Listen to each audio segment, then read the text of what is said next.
In today's video, I'll be painting cute animal characters on wood.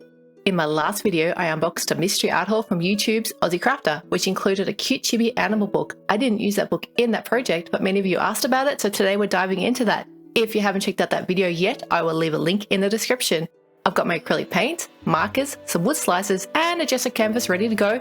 Let's get started. As previously mentioned, the book was brought to me by Di, the Aussie Crafter.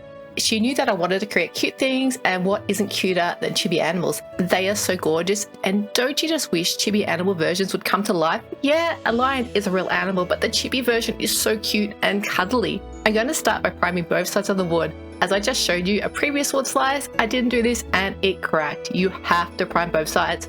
Of course, I made this mistake entirely to show you all so you can learn from it. Well, okay, maybe I had no clue you needed to do this step.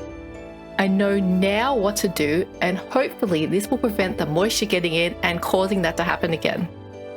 I'm going to do two pieces today, and this is obviously the first one. It is just a warm-up piece. It is stressless. It is something that is pretty simple. It's just going to be a character. Obviously it's a koala. I am from Australia, and well, that represents my country, and I have never ever painted any Australian animals, so this is obviously not a serious one. It is just a cute one. It is just fun. If you want me to paint or draw something a bit more detailed on an Australian animal, whether it's a koala, kangaroo, something more obscure, just let me know in the comments and I can look into that.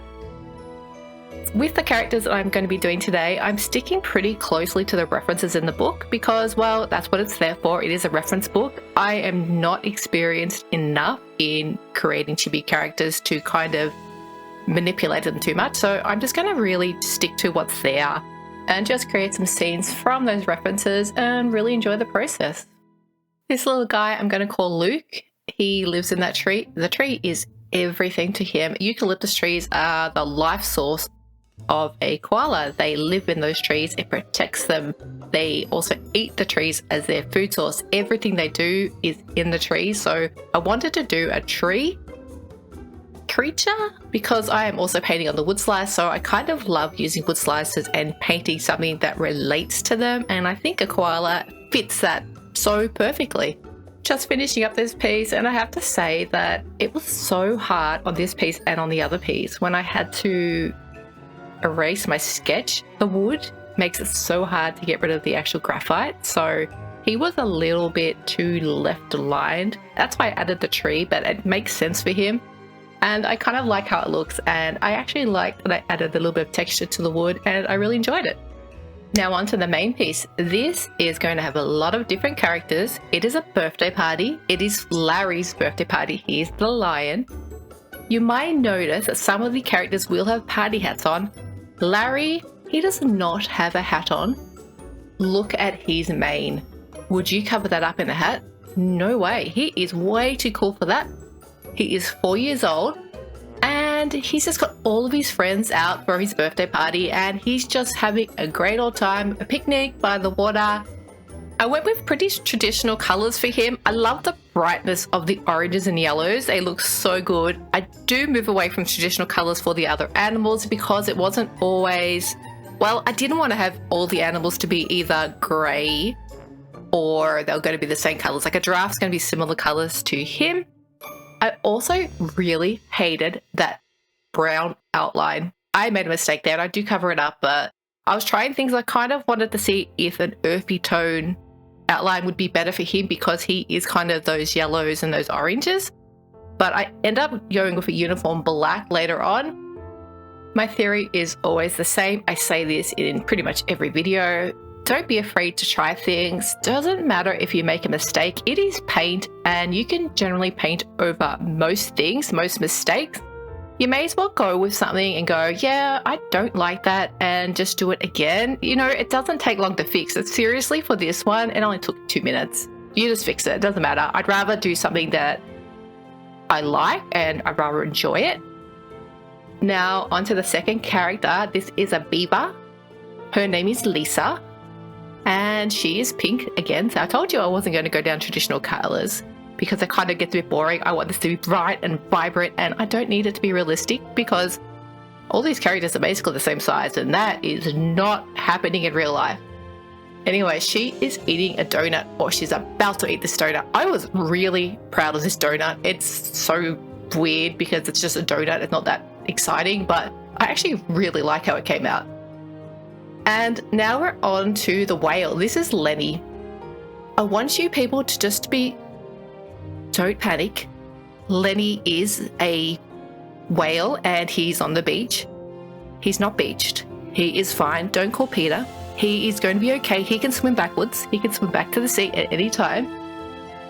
He's just there for Larry's birthday party. He's completely safe, people. It's okay. He's not in any danger. And I know some of you may be worried that he's on the beach and he's in danger, but no. He's fine. He's good. He's just enjoying his friend's birthday party.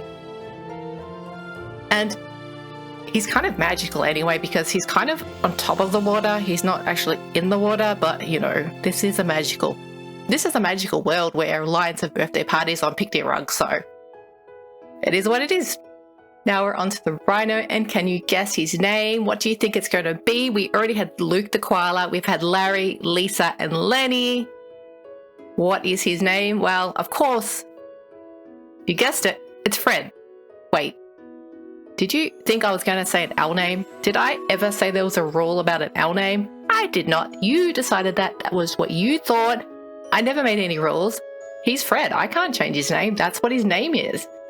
You may notice that some of the hats changed color a few times. I started with black. Well, on Lisa's hat, I actually started with a metallic paint, and the metallic paint was not taking. It was kind of it reminded me of hand sanitizer. It had this really thick liquid in it, and it said to shake well, but the bottle was so full you couldn't actually shake it. It just wasn't going down well on the actual white canvas, and I thought maybe if I put some black down first, some of the metallics would actually work out better. You can kind of see the metallic on Lenny. It's still not great. I think it's just a supply that I don't really know how to use, and I need to figure that out. So I will be changing the hats again. Like I said, you just live and learn. You just try things. Just wanted to start putting a background in so I can start kind of adding the other characters in. I wanted to see how they fit, what colors would work with them, and I took one of my biggest risks in a moment where I started designing the picnic rug. It looks, when you start seeing it, it looks pretty nasty at the start. Like I wasn't sure how it's going because it's kind of like, it just looks a bit weird. But as I keep going, it starts to look a lot better. The proportions are completely not right. It should be like, because they're kind of flat and we're on like an eye level, so it should be a little bit different. But I will say, once I started putting in the light pink between them where they're not intersecting, I actually think it actually looks okay, and I'm actually quite happy with it. Again, it's all about trying things, because sometimes things they're a little bit of a risk. You don't really know how something's going to work out or if you can execute something, but you may as well give it a go. And look at my little bumblebee. He is so cute. I love bumblebees. I'm kind of terrified of bees in general, but I love the bumblebees, the ones that are like so fluffy. They're like the size of a small minivan, and they look really, really cuddly, and they're really fluffy. They do not have those bees in Australia. I saw them when I got married in Maine in the US, and there was this bee stalking me for the longest time when I had my flowers waiting to go down the aisle, and the bee was so cute, but I didn't want it to sting me because, you know, I had flowers, but it was just so adorable, and I've loved bumblebees ever since, so I kind of wanted to put one in here. And now I'm onto the giraffe. He is a little bit of a miniature giraffe. I'm going to call him a Shetland giraffe, like a Shetland pony. I kind of wanted him to be bigger, and I actually erased him a couple times, but I found it really, really hard to erase on this actual gesso board where the graphite was not being picked up at all by the erasers. I've never actually experienced that, but because of the gesso board, even though it feels like a really, really small, even though it feels like a really smooth surface, I guess there are at least tiny, tiny, tiny, tiny little hairs kind of thing, fibers or something that creates a texture that actually pulls in that graphite. And my erasers couldn't get into those little tiny pores to actually pick it up. So in the end, he's a little bit tiny. He's smaller than some of the other characters, which is ironic because he's the tallest of them all, but I went with it. I wasn't going to fight it anymore, and I just had so much grey on the actual canvas. I probably could have just painted over that with white and re-sketched him, but I decided to go with it because I like that they're all kind of the same size. I did actually do the repainting with white over the actual picnic rug before I actually painted it onto the actual canvas, which what you see. I had a lot of grey. I had a lot of the items that were actually part of the picnic on there, and there was so much grey, and because I wanted to have light values over it, I didn't want the actual graphite to mix with the paint and muddy up the colours, because I did have some of those issues with the actual lion and the yellows. The yellows were not opaque enough and they were causing me some issues, so I had to repaint the lion multiple times. I'm adding in some mushrooms, and these mushrooms are here because the book was gifted to me, of course, by Di the Aussie Crafter, and she loves her mushies. So I have put 2 mushrooms in here. It is going to be a father and son, and I've put them in here especially for her as a little bit of a tribute to her, I guess.